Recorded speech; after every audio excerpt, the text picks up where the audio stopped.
You're listening to Men of Abundance, episode 230 with Kelly Resendezis. Today's conversation is about identifying your blocks so that you too can live your life of abundance.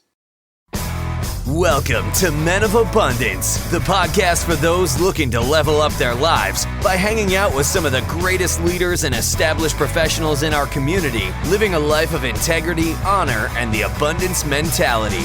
Prepare to pay it forward with your host, former Army medic turned lifestyle entrepreneur, Wally Carmichael.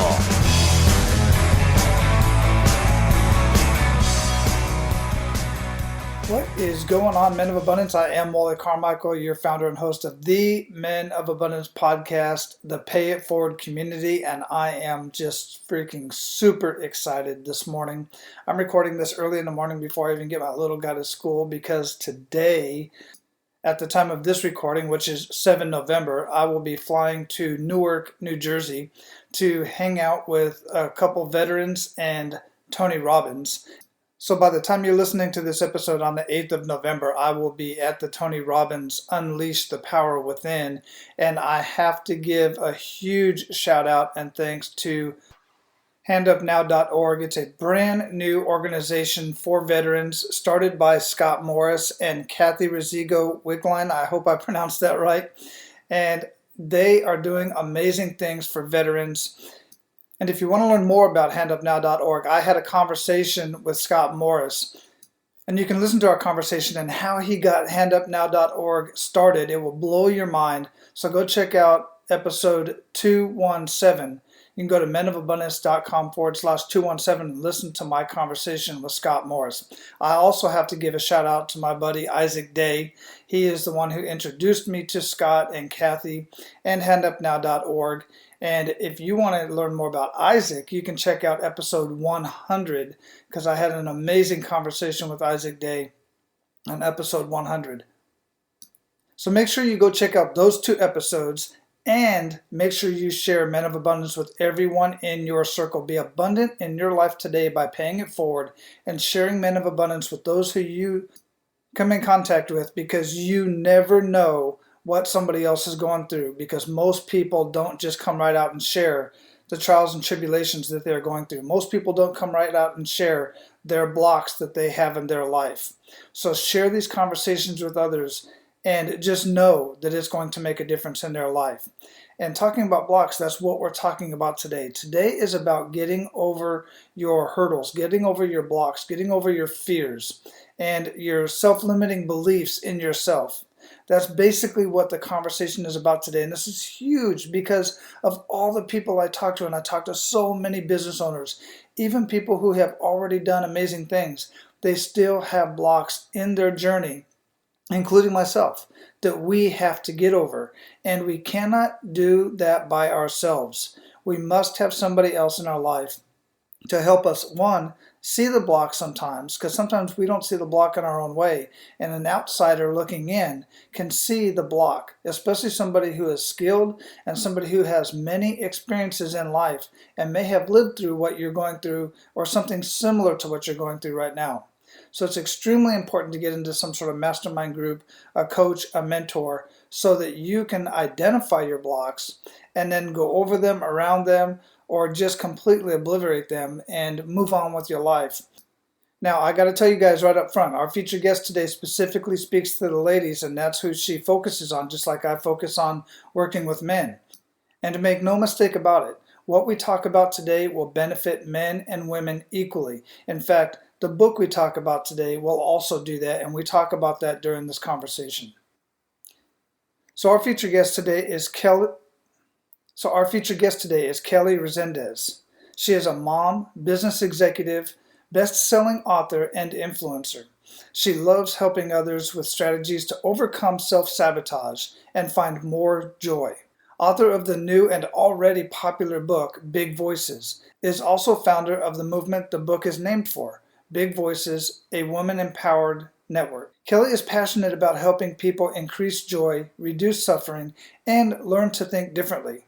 Her own journey has helped her create the strategies and tools that she shares throughout her books. Currently, Kelly is the Executive Vice President of Paramount Partners Group, which is a division of LoanPal. She uses the same concept of mindfulness, self-discovery, and goal setting to help those in the mortgage and real estate industries create a successful business. Men of Abundance, it is my pleasure to introduce you to Kelly Resendezis. Kelly, welcome to Men of Abundance. How you doing? I'm doing fantastic. Beautiful day here in California today and excited to be here. Awesome. It's a beautiful, gorgeous morning here and, almost afternoon here in Florida. I'm sure we'll get some rain sometime during the day, but because that's just the way we are here in Florida this time of year. Exactly. And so I'm just excited to talk with you. Interview Valet introduced us, and I just have to give them some love. What has been your experience in working with Interview Valet? Yeah, they've been absolutely amazing, in trying to get my story and message out there so that I can impact people around the world. They really have connected me to some of the most extraordinary hosts, including yourself, and have allowed me to do that. So it's been wonderful. That is beautiful. Yeah, I get so many guests from them, and they know exactly who I want to talk to. And early on, when I was talking with Karen Schwab, Tom's wife, she was like, well, it's Men of Abundance, but do you talk with women? I was like, well, absolutely I do, because like 40% and almost 50% of my listeners, as I can tell from my website anyway, are women, unless the men are going on their spouses' profiles. Yeah, well, I think we all have to learn from one another, so I totally awesome. agree. I totally agree. As we were talking pre-show, it's super important for us to learn from each other and have these conversations. And anytime I can get into, learn a little bit more about my wife, even though we've been married for 26 years come December, I still don't have it all figured out. Yeah, definitely difficult to. And I think all of us go on a journey every single day too. And if we're growing, we aren't the same person that we were yesterday. So it is that constant intention of trying to get to know those around you even deeper. Absolutely. And that's what's so fun about it. We just don't stay stagnant. We grow, constantly growing. And as long as we're communicating and talking on a regular basis and understanding each other, then we're growing with each other. And it's just so much fun. It's fun to me anyway. That's great. So before we get too much into our conversation here, I like to start out with an attitude of gratitude. What do you have to be grateful for today, Kelly? I'm grateful for new beginnings. I feel like every day that I'm in the business world and whatnot, I get to create a new vision for how I want to feel with what I do. And in my professional life right now, I've had a lot of opportunity to be able to make adjustments in order to get closer to my vision. And so I'm grateful that I have that ability to see that I can create whatever possibility that I really want to professionally, and then I'm able to follow through on it. Yeah, that's super exciting. I love that you said that. So much. It's probably, I've never actually heard anybody say that as far as one of their the reason why they're grateful for today, but that is an excellent answer. Yeah, it's just something I'm facing right now. I think all of us that are in the business world, it's an adventure in how we deal with, market changes, being in the mortgage industry. We've heard words like compression and disruption, and there's definitely a little bit of a slowdown out there. And being a leader in this space, really, I'm just grateful that I have the ability to be able to make and write a new story at any time, because otherwise we're going to be victims of whatever, industry challenge that we face. Yeah, I've heard this many times in the business world and from other mentors of mine and people I've followed. Basically, what got you to where you're at today is not going to be what gets you to the next level or even keeps you at the level that you're currently at, because life is constantly changing. The market is constantly changing. People are changing. So much is changing around us, technology. And if you're not keeping up with it and growing with it, and at best staying ahead of it, then honestly, you're just going to fall to the wayside. You are. And I mean, we've had so many examples of that, whether it's the iPod or, a VHS, disc or whatever it is. Like, you have to be thinking 5 years from now. You always have to look at not only who am I going to be 5 years from now, am I going to look back and be grateful and excited for the decisions that I made 5 years ago? You also have to do it professionally. Is your company going to be grateful for the things that you were doing? In the mortgage industry right now, we've faced just a lot of disruption from online lenders, discount lenders. Millennials have different behavior than baby boomers do. And so we really are having to be creative about reaching multiple audiences within the industry so that we can be prepared. 5 years from now, a lot of baby boomers are going to be in their last home. They're probably never going to refinance again. And so we've got to find a way to reach the people that are in the younger demographic. Yeah, absolutely. And then, of course, make it affordable to them or appeal to their needs and desires. And yeah, I just totally get that.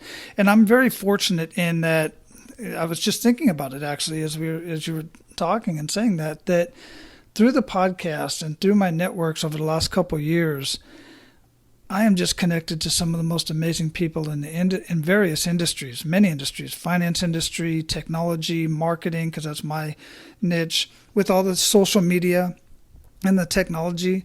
A lot of people say that our personal touch is getting further and further away, and I don't know that I completely agree with that because, quite frankly, some of my best friends today I've met over the last 2 or 3 years online, and I've met some of them face-to-face, but many of them I haven't.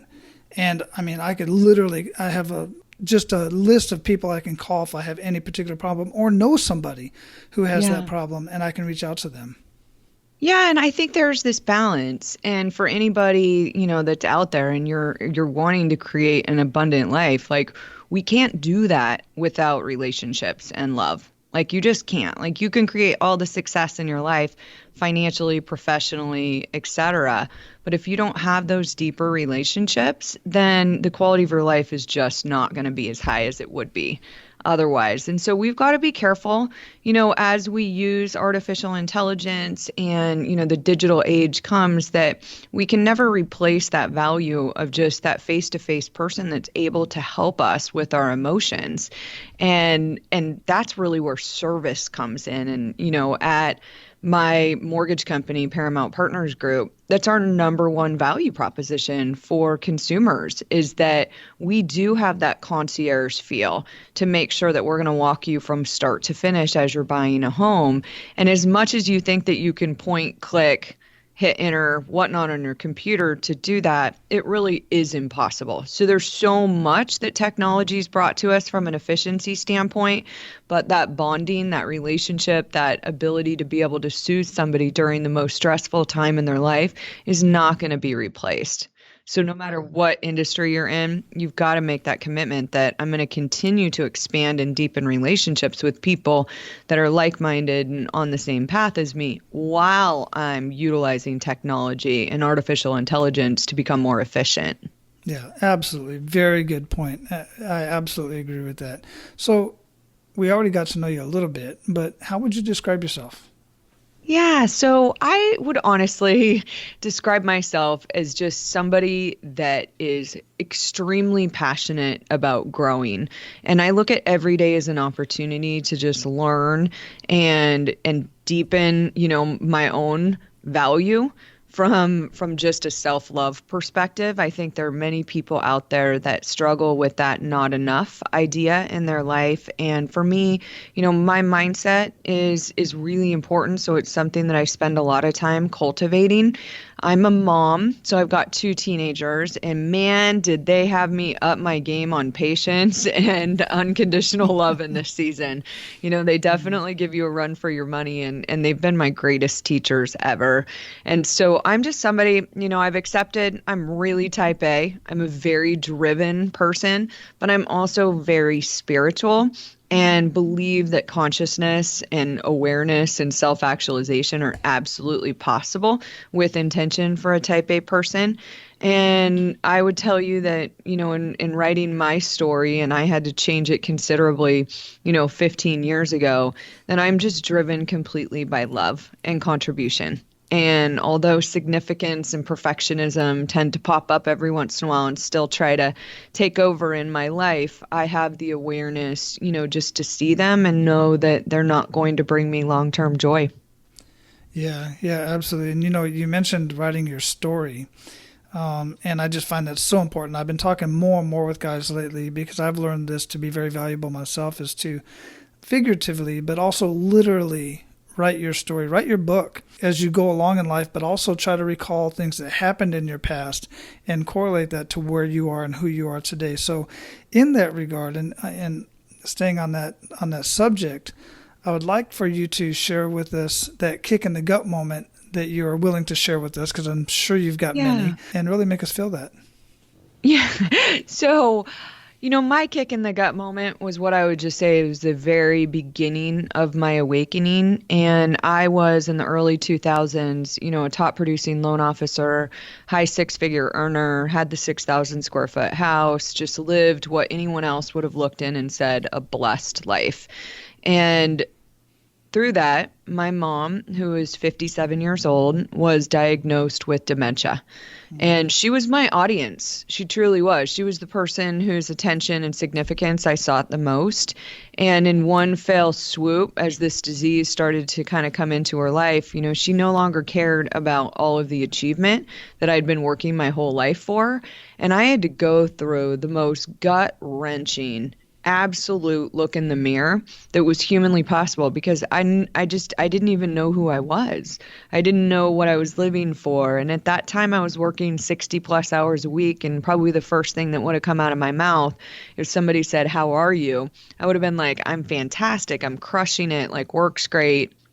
Because I had everything at that point when it comes to materialistic items. And so I went through a transition that lasted probably about 2 years. And in that period of time, I lost my grandmother, who was the most compassionate and just greatest teacher that I've had in my life on being present. And, just the loss of her. And I also had my daughter in 2003. And so the combination of those three things just kind of happening within a really short period of time brought me to my knees and really made me question things that I'd never thought about before. Like, what is this all for? Like, why am I doing this?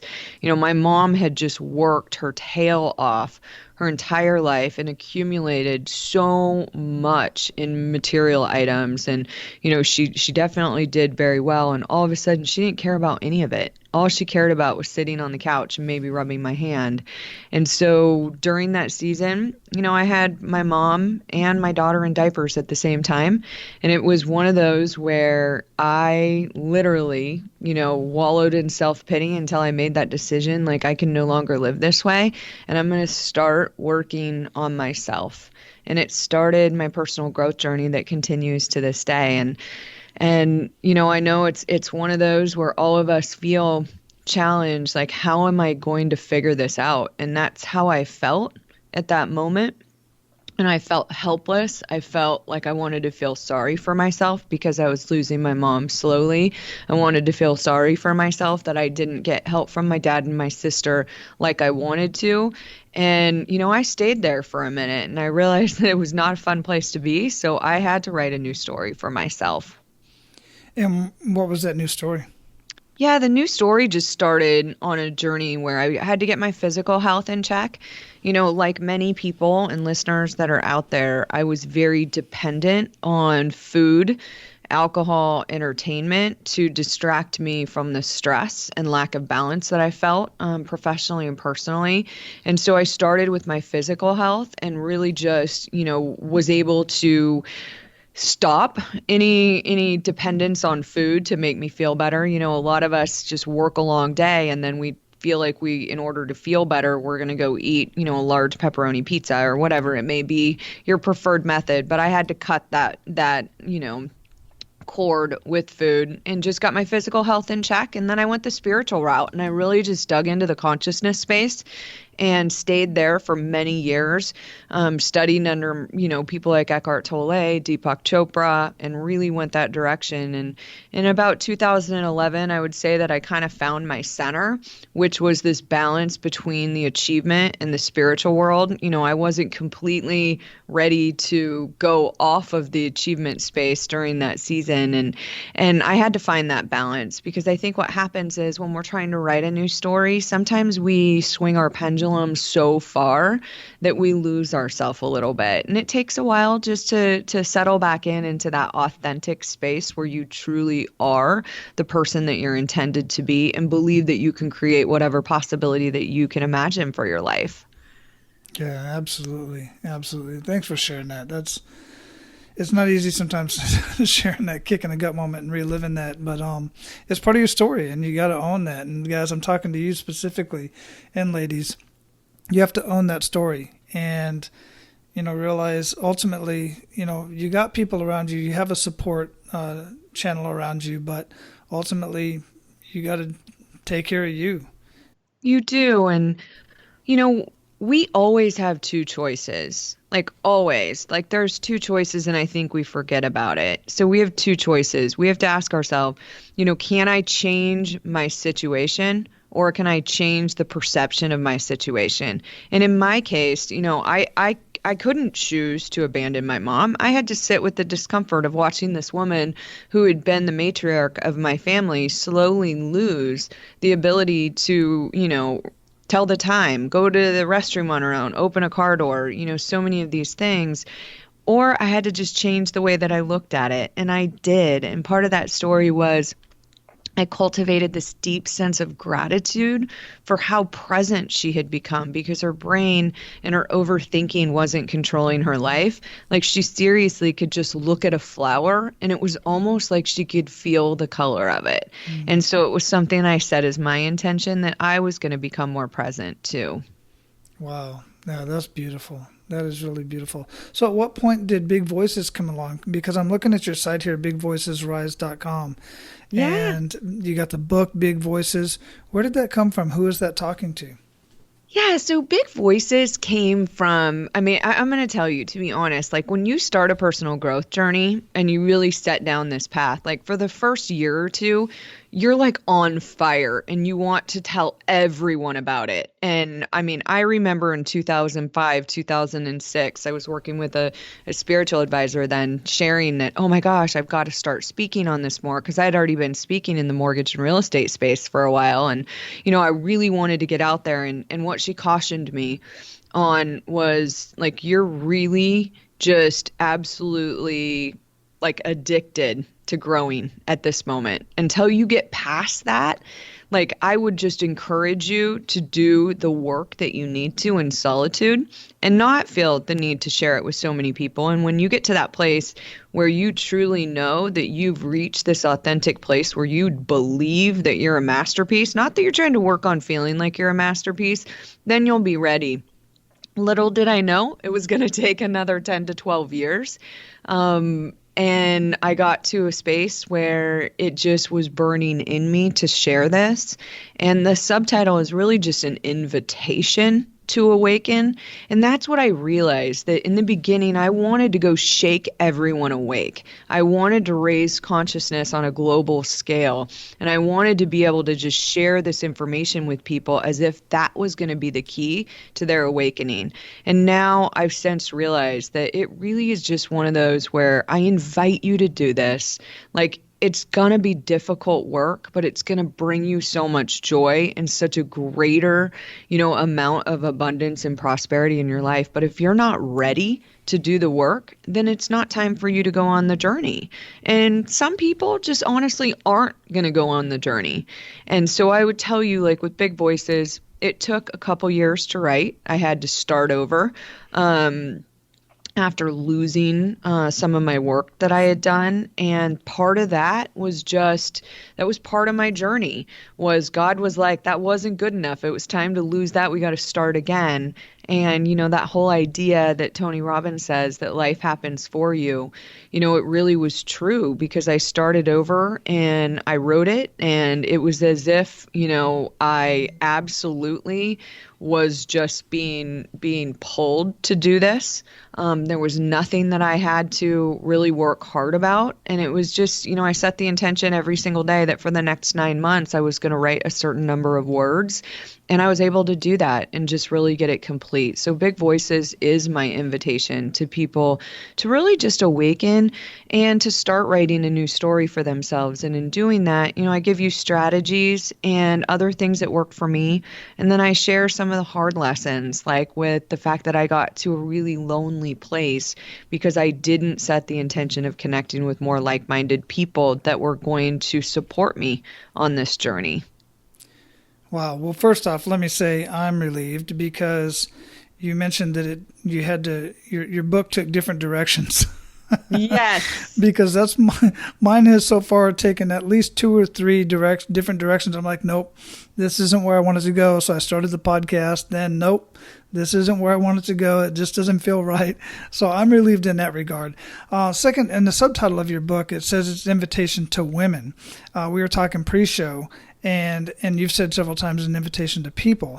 Now, as I already mentioned, many of our listeners are women. But how can our gentlemen listeners get anything out of this? Yeah, well, I would tell you that, my story was from a woman's viewpoint. And there are so many differences between men and women. And so some of the things that I talk about in the book, like hormones and staying in your feminine state are going to apply to women more. But I honestly believe that any man, especially that wants to have a relationship with a woman, is going to benefit from checking out, the resources that we have, or even picking up a copy, because we can learn so much about one another. And you can support, if you really want your spouse to come on this growth journey with you and cultivating more abundance, knowing what that experience would be like for her, or being able to support when you see her self-sabotage herself, or when you see overthinking and anxiety creep in, maybe being able to help with some of those strategies that I share in the book, would be beneficial. And I was on a show the other day with somebody, and they asked me this similar question, and I said, the simplest answer is to say, 'cause I'm not a man.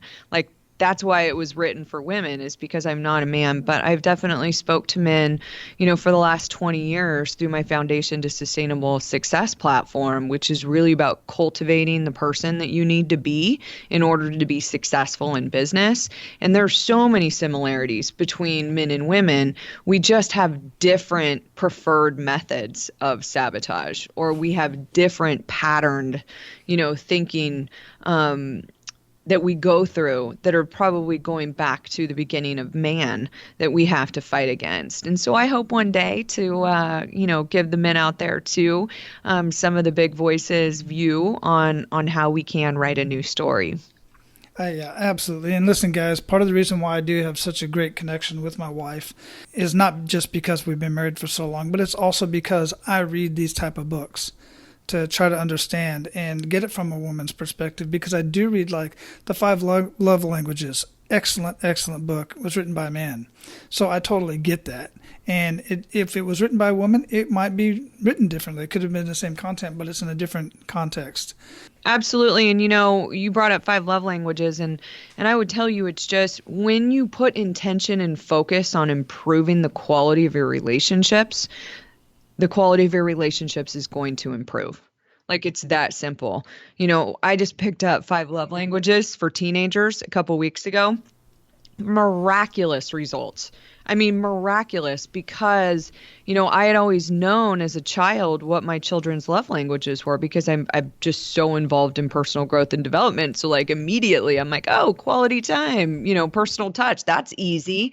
So it was really easy to parent my child before they became a teenager. And again, just there are times in our life where we need different things from one another.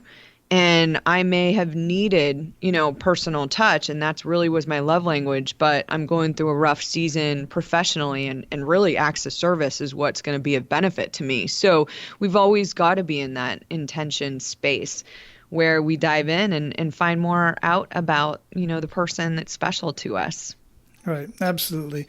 Now, I want to backtrack on something that you mentioned, because I think it's important, and it's something that I've experienced in my own life, and I want to get your perspective on it.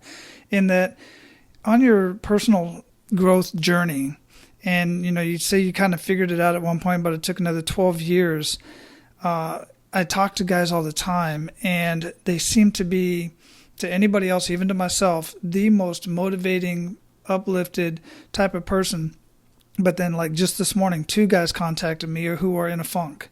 And I'm like, you? Really? But I know these guys personally very well. I want to point out that even though you are on the journey and you feel like you're on top of your game and you fully understand yourself and where you want to go, don't beat yourself up too much when it's not all going right for you, and then you start beating yourself up again, like when you're starting something new. Can you expound on that a little bit? Yeah. So, with my journey lasting so long, the first thing that I want to share is that at most points on that journey, I felt fantastic. Like, I feel fantastic today, but I look at who I was yesterday and I'm like, wow, we did have some opportunity there that we could have been less judgmental or whatever it is that came up. So, when you really look at, it's not this idea of this is how long it's going to take you. It's that you're making a lifelong commitment to growing personally and professionally. And that's what's going to bring you joy because it's constantly, really getting outside of your comfort zone. But with that being said, all of the consciousness and awareness in the world doesn't reduce the fact that we're human. And humans have ups and downs. We have an emotional range. And some of the ranges, a lot of us just don't like. Like when we're sitting with the discomfort of being sad or, being frustrated or any of those other things, like a lot of times it is easy to get into a funk. But what I've found about funks it's just the simple truth is you need to reclarify what your vision is, and you need to get extremely clear about what help you need in order to make that vision come true.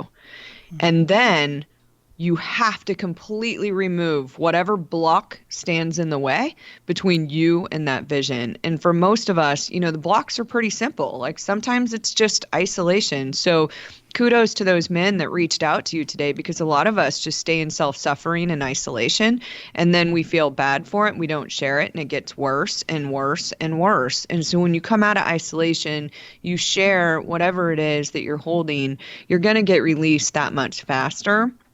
And then some of us, when we're in a funk, we normally have some story or limiting belief that maybe we hadn't even uncovered during, the season of doing our work that's really holding us back. So we've got to go back to that place and really just figure out, like, how do I trust myself more and how do I love myself more? And then the third piece is just, believing deep in your soul that when you are crystal clear about your vision, and you are crystal clear about the help that's needed, that the universe, God, whatever you want to call it, I definitely call it God in my life because I'm very faith-based, but that there is not a doubt in your mind that there are forces that are working in your favor, and that it is a matter of time before all that help that you need is right before you and your story is going to unfold. So, in your case, Wally, like the book, having this deep trust in knowing that you want to share and impact men's lives all across the world with your story and with your writings, and that you've dedicated so much time to learn from other people that have been able to create this in their own life so that you can share it, fully believing that it's just a matter of time, that this is going to unfold and you're going to have the right amount of energy to get it to the finish line. So you've got to just believe that deep in your soul. So we all go through funks. Mine don't last very long. This morning, to be honest, I woke up and I rewrote my vision out this morning because there was a few things that I needed to choose again. And that's where we've got to get to, is just choose the life that you want and start making it happen. Wow, absolutely beautiful. So real quickly, I'm a sucker for good news stories. Tell me some couple of good news stories that you'd like to share with us about what you've been doing and the impact you've made. Yeah, so I would say that my good news story right now is that I did exactly what I just told you. I really didn't know where Big Voices was going to take me. It was my passion project, running a mortgage company and having a coaching company within the mortgage and real estate space, and raising two teenagers kept my life pretty full. And so when I wrote Big Voices, again, I felt pulled to write it. It didn't feel like it took a lot of energy, although it's a 340-page book. And I really just didn't understand where I wanted to take this. And so over the summer, I was feeling that, and I really just sat down and I wrote out the entire vision for where I wanted to take Big Voices and how I wanted to impact people around the world. And I actually wrote down, I need help from other people that have a bigger audience that can connect me with somebody who my message might resonate with. I hope and pray somebody listening today now has the faith and belief of knowing that they can create whatever possibility that they want in their own life when they're clear about their vision. And miraculously, within a few days of writing this down, connections started coming to me that I had not even thought of before, whether it was being invited to speak on a world summit for, women that are burned out, or connecting with people like you through Interview Valet, or just having, people in the faith-based world reach out and offer support to me in prayer. I mean, it honestly was just amazing. And it was just that good news that I needed, that I'm on the right path. I'm going to keep doing and sharing what I'm doing, and that, the Big Voices movement is going to unfold in the way that it needs to. That's absolutely correct. It is going to unfold in the way that it needs to. So we're at the point, Kelly, where we're going to pay it forward to our abundant leaders. You ready to do that? Yeah. Excellent. All of you amazing small business owners out there, I want to talk to you for just a second. Are you still having fun in your business? Is it still as fun as you thought it would be 2, 3, 4, 5 years ago when you first got started? Chances are, if it's not, it's because you're not making the revenue that you thought you would. You're putting more hours in than you ever imagined that you ever would put into a job. And you're just really just kind of keeping it afloat. And that's not a great way to live. I want to help you with that. I want you to have as much fun as I'm having on a daily basis. I don't know that you'll ever be able to work out of your home like I do because of the nature of your business, but I want you to be able to spend more time with family and improve your health instead of degrade your health through spending more time at work, more time in the business. I want you working on your business instead of in your business. Now, if this is your first exposure to me, chances are you don't know me from anybody. And I totally get it that you would question, who is this Wally guy? What can he really do for me? So here's what I'm going to do for you, for all of you. I'm going to offer you 30 days free into 2 of my programs, my DIY program and my group mastermind program. I'm not going to lay it all out right here because I want to get back to the conversation, but go to menofabundance.com and click on the AP Mastery tab at the top of the page. I've put a short video there introducing myself, and I'll put some more information there that you can evaluate and take a look at what it is that I can do for your business. And look, I am willing to work with you for 30 days because I am very confident of the results that I can give you in your business in the first 30 days of you working with me. In fact, on our first 45-minute conversation, I'm going to show you where you have $10,000 to $50,000 hidden in your business. That's child's play for me. I'm not only going to show you where that's at, I'm going to give you strategies on how to uncover that money that's hidden in your business. Now, you can either go to the show notes of this episode or go to menofabundance.com and click on the AP Mastery tab at the top of the page. Now, let's get back to the conversation. So share 1 to 3 actionable steps that Men of Abundance can take today. Yeah. So, first and foremost, clarify what your priorities are. I would really take the time to document and write them down.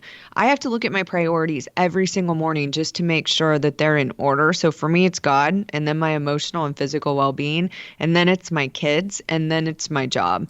And so when I'm really clear on my priorities, I get to watch and make decisions throughout the day. And one of my most favorite things to say to people is honestly, I just don't have the capacity to take that on right now, because I know that I don't want to burn out. I don't want to get into that self-pity hole where I feel overwhelmed. And so I do a really good job of making sure that my priorities are in alignment.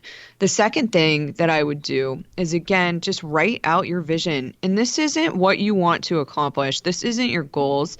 This is how you want to feel in your life. So do you want, like my favorite person in the world, Alana Pratt from Intimate Conversation, says, you want a soul-shaking, conscious relationship. So how do you want to feel with your partner? How do you want to feel professionally? Who are the people that you want to work with? And just realize that vision, you can feel fantastic and extraordinary when you're clear about it. And so writing out that vision and knowing what help you need, and sometimes that means I need help removing toxic people from my life, or I need help communicating with my partner better, whatever that may be. And the third thing is create daily disciplines that you really are committed to, whether you feel like it or not. I practice every single morning, just a routine where I go through and do my devotionals. I review my I am statements, which I'm a big believer in, and really re-clarifying what my mindset's going to be. And, my number one rule in my life is nobody steals my joy. And I've got to be armed for that. And so that's how I do it. And then I journal. And then that's normally where I spend my time doing my creative writing or working on an article that I'm publishing that week or whatever it may be. So just getting daily disciplines down and just staying committed to them, because we've got to figure out how to move forward without asking ourselves this question, do I feel like doing this? Because with this humanness comes there's just an aspect of laziness, which is not doing what we're supposed to be. Doesn't mean that you're just eating bonbons, watching soap operas on the couch. It could mean that you're popping on ESPN at work and you're really not creating that abundant, rich life that you wanted to live. So those three things are really how I would recommend that you get started. Wow, absolutely wonderful action steps. I absolutely love this. So guys, listen, go back and listen to that a couple times. Write it down. I'm big about writing stuff down. And write that down. Get it jotted down so that you can follow those action steps. What daily habits? You already mentioned a couple daily habits for sure. But what other daily habits make the biggest impact in your life? Yeah, I would tell you, meditation is a big part of what I believe allows me to be conscious, but I'm not the woo-woo meditation person. Like, the way that I meditate is honestly just setting the intention that for 5 minutes a day, I'm going to focus on letting go. And so a lot of us have so many attachments, whether it's attachments towards how people are going to behave, act, what we expect of life. And I just make that conscious effort, like whatever I'm holding on to, wherever the resistance is going to continue to persist in my life. So how can I let this go? And so I just kind of do my own meditation practice where I just breathe in, let, and breathe out, go. And I stay focused in that moment so that I can let go of whatever it is that I'm carrying. So, I'm again type A. So I'm not going to go, to a retreat and not talk for 2 weeks. That sounds like torture to me. But I found ways that I can develop, more presence and gratitude in my life. And gratitude is just something, that it is a daily practice for me, whether it is, basically just being grateful that there is a Starbucks. I was speaking at a college last night and I was cracking up because there was no life before lattes for these people, honestly. And there was no Starbucks when I was growing up. Like, we didn't have coffee and spend $5 on it every single day. So instead of, being impatient, like so many people are in Starbucks, I've heard just people just irate that somebody ordered a large coffee instead of a venti. And you're like, wow, what a mindset. I'm so grateful for my own, because I'm just grateful that this coffee is warm and that I have a place to go and listen and listen to music and relax and enjoy it. So really just making gratitude and patience a daily practice as well. Yeah, I'm snorting. That's actually so funny. That was awesome, Wally. That's awesome that you said that about Starbucks, because I'll go into a Starbucks in general. I'll get my wife. She gets the same thing every time. And I just get a coffee. And, that's my thing.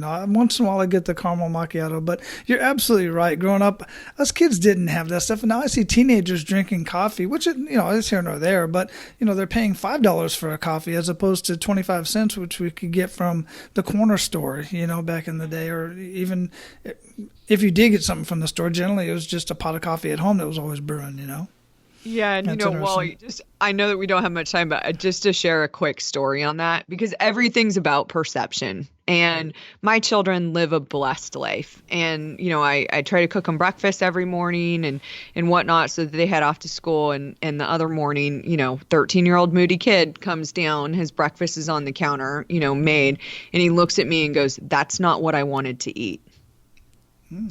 And I sat for a moment. But I realized, because I had just listened to a podcast the day before on somebody talking about, when they went through the drive-through, the parents didn't ask them what they wanted. But my child's generation has been all about parents asking them, "What do you want to eat?" And so they're navigating all these choices. And so they don't have any other perception. It's what we've created for them. And, we only went out to eat maybe once a month when I was growing up, but the children of this generation really need us to sit with this honest place where I just looked at him and I just said, bless your heart. And that was it. And then I moved on. It was like, well, this is what you are going to have, so don't have a fit, kind of thing. I didn't engage. There was nothing there. But we've got to learn and understand that a lot of these things, like gratitude, are just things that we have to teach. Like my son didn't come with a gratitude meter that's off the charts. Like I have to teach him to be more grateful. I have to let him sit with the discomfort of not getting what he wants instead of saying, oh, sweetie, let me get you something else because I want to be super mom. Yeah, very good point. And I would love to build onto that because that is absolutely very important point to build on. But we're going to move on for this particular show. What would you recommend our abundant leaders read or listen to, and why? Yeah, so from a reading perspective, it just really depends, again, on where you want to focus your growth. And one of the things that I coach on is creating an annual growth plan for yourself, because if you're type A like me, you want to get it all done and there's just never enough time and you just pour into it. But so what I'd say is just really figure out which area of your life that you believe needs to have the most intention placed around it. So it might be a relationship, it might be business, finances, health, personal, whatever it may be. And then start finding things that are going to be able to help lead you to that place. So for an example, when I prioritize becoming more conscious and present in my life, Power of Now and New Earth by Eckhart Tolle, Untethered Soul, The 7 Spiritual Laws of Success by Deepak Chopra were all just right there for me to turn to. And I've read them so many times. It's unbelievable. And they've all helped me, with my consciousness movement. But if you're looking to build prosperity for yourself and finances, are a big area that you want to focus on, I love, Hal Elrod's new book, Miracle Morning for Millionaires, which is just giving you the right mindset that you need to start your day with so that you can go out and focus on creating this abundance of prosperity, which of course is so that you can impact more people, not so that you can selfishly, just consume more. So I would just say those are books right now that I've just read. And again, 5 Love Languages that you mentioned is an awesome one if you're really focused on relationships. Yeah, all excellent suggestions on reading, and I've read most of those books as well myself. Yeah. Well, not the Miracle Mornings for Millionaire. I've read Miracle Morning for Entrepreneurs. It was co-written by one of my past guests, Cameron Harold, which awesome. That's an excellent one too. But I'll have to grab a hold. They're all basically there's many different spin-offs to the Miracle Morning. It's just co-written by other folks. But I totally get that, and that's right in line with what you were talking about earlier about kind of becoming the person that you have to be and becoming the business owner or the entrepreneur, the real estate agent or whatever the case may be, becoming who you need to be in order to see the success that you want. And it's those habits that are what's so important. Yeah, and I just would tell you that I would encourage mastery before you move on to another area, and trust that, if relationships is an area that you really need to develop, that as you improve your relationships and you focus only on the relationship aspect, it doesn't mean that you quit doing your job, but you put a lot of focus on there, it's going to spill over into every other area of your life, and every other area of your life is going to start to improve. I spent a year, to be honest with you, on my annual growth plan on detachment. And it was because I spent so much of my time being disappointed in other people that I knew that I had to really focus on becoming more detached so that I could let go. Mm-hmm. And I just dug into it. It was just every day, what can I read on detachment? How do I become more detached and less, dependent on the outcome? So it will, whatever you feel in your heart is the area that you need to focus on. That's where I'd spend the time reading. Yeah, I 100% agree with that, and I've said that oftentimes myself. And guys, listen, jack of all trades, master of none. It's nice and catchy, But the fact of the matter is, I see people, they say, well, I've read 100 books this year. Great, but what have you achieved? Out of all, have you grown at all? Have you achieved anything that you wanted to achieve? What was your purpose for reading those books? And they're reading, like, say, for instance, if they're trying to become a best copywriter and they're reading 8 different authors, well, you're learning 8 different styles and trying to develop your own instead of actually mastering one of those techniques type of thing. Yeah, Wally, that's a great point. Because sometimes we don't trust our own intuition and instincts and gifts that we have to develop whatever it is that we want. And sometimes, we need to learn from other people and have those mentors, but we've got to also stay rooted in our authentic self as we're doing it. Yeah, absolutely. Very good point. That's a great way to sum it up. What do you feel holds most people back from living a life of true abundance? I believe that what holds most people back is just having their block in their life, that they prefer. And a lot of times when I say that is that I think sometimes we can get addicted to being a victim and we just don't even realize it. And so what's going to hold most people back is just not having a clear vision. And the only way that you're going to get a clear vision is to remove all the barriers, whether that's limiting beliefs or stories that you've told, things that have happened to you in your past that have created, this hard shell and hardened your heart, or you've kept yourself in isolation. It's those blocks that hold us back, because most people are going to say, I want to live a successful and abundant life. And you and I scratch our heads and you're like, well, then why don't you do it? It just seems so simple. But, the walls that we build up, that little voice that guides us, or, whatever it may be, is really what's going to prevent you from moving forward. So you've got to figure out what your blocks are. Yeah, absolutely. I've never heard a term put that way in identifying and removing your blocks, as opposed to just going forward. But I absolutely love that. Yeah, and you can't go forward. In neuro-linguistic programming, we call them away from values, or I talked about them a lot, as being self-sabotage mechanisms, or other people just, do call them blocks. Whatever it is, it's a barrier. And when we look at it as we face our day, how much subconsciously is happening, whether running away from fear, not leaning into discomfort, not having a range of emotions that, is very wide. All of those things are going to block us from experiencing that extraordinary and abundant life. So you've got to get help from people like yourself that are really going to be able to help identify these things and help you move forward.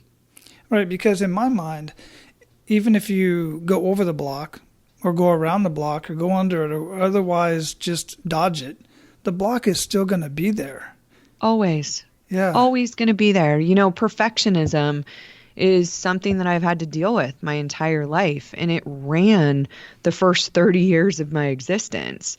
And I still see it every day. Social media has made it a little worse because it's like, oh my gosh, nobody liked my post, as if it matters. And so I rub up against it every day. It still shows up. And I just see it as another lane on the freeway that I'm not going to get into. It's there. I'm just not going to get into it. And you know what? There's maybe the lane I'm in is not as fast because it's harder for me to stay, true to myself. It'd be a lot easier to just allow my little voice to guide me, but I'm not going to. Yeah, absolutely. That's wonderful. And it's constant work. It's a constant work in progress, and you got to stay on top of it. So what does living a life of abundance mean to you? Yeah, living a life of abundance to me means that you feel deep in your soul that you're connected to a higher power that's moving you forward, and your job is really just to sit with whatever discomfort or challenges that life brings you with the lens of opportunity that you're going to grow through whatever it is that you face. And really just living that abundant life means that you're rich with love, and you also aren't, basically just distracting yourself from all of, the things that you bring with you on this journey, that you face the fears, that you get outside of your comfort zone, that you make that constant intention that you're going to make difficult choices so that your life becomes easier over time. Wonderful. Excellent answer. I love that. So we are definitely going to have bigvoicesrise.com/abundance linked up in the show notes. what else would you like for us to have linked up? And please share with us something that we didn't talk about in our conversation already. Yeah, so on that page, what we have for you is we actually have a Big Voices Essential Toolkit that goes through some of the things that we talked about today, clarifying your priorities, getting your vision done, identifying your self-sabotage mechanisms. There's actually a trigger management plan in there and a thought management strategy as well for you. And then a video on reducing stress, which we know is probably the number one killer for most people right now. It just comes up in many different diseases. And also just a free download from the chapter, and you can buy the book straight there on the website as well. But what I would just like to leave everyone with, just from the bottom of my heart, is that you can create whatever reality you want. And when you believe that, if you don't believe it right now, try to step into it and just develop that belief, because when you do, and there's going to be things that you're hit with. The challenges are going to come, whether it's ailing parents or challenges with your children, jobs, markets, whatever it may be. When you have that belief, it is so much easier to stay in abundance than it would be if you don't. So just choose that belief for yourself and know that, again, you can create whatever possibility that you could ever envision for your life, that you can feel extraordinary and filled with joy on a daily basis, no matter what suffering comes at you. Excellent. Absolutely wonderful. Great conversation. I know it would be. Super excited for what you have going on. I want you to go out and live your life of abundance. And Kelly, keep paying it forward, because it's making a huge difference in the world. Oh, Wally, it's been awesome being here with you, and I wish you guys all the best as well. And I'm excited to see your book get to the finish line. Me too. All right. Have a great day. You too. All right, guys. So action step that I have for you today is 1, find somebody who you know and trust, even if it's somebody that you have to pay, somebody that's an outsider that will tell you what you need to hear. Somebody's going to sit you down, have a conversation with you, and help you identify your blocks. This is specifically important for you if you feel that you are stuck in life, in your career, in relationships, whatever the case may be. If you feel you're stuck, it's because you have a block. It's not because of the other person. It's not because of your boss. It's not because of your clients or customers or spouse. It's not because of someone or something outside of you. Stop having the victim mentality. Realize what's holding you back is something within yourself. Self-limiting belief, self-sabotage, your thermostat. I've talked about the thermostat before. You got to figure out what that is and then start developing strategies to get around that. Guys, I want to hear your progress. So make sure that you become a member of the Facebook group, the Men of Abundance community. And you can do that by going to menofabundance.com and clicking on the members only tab on any of the pages, and request access to that group. That's where we continue in the conversation from these episodes. Now, go out and live your life of abundance, and make sure to pay it forward. That's all for today, Abundance Leaders. For more about our guests and the powerful information we shared with you today, be sure to sign up for our mailing list at menofabundance.com. We appreciate your time and look forward to hanging out with you on our next episode. So until then, be sure to pay it forward and live your life of abundance.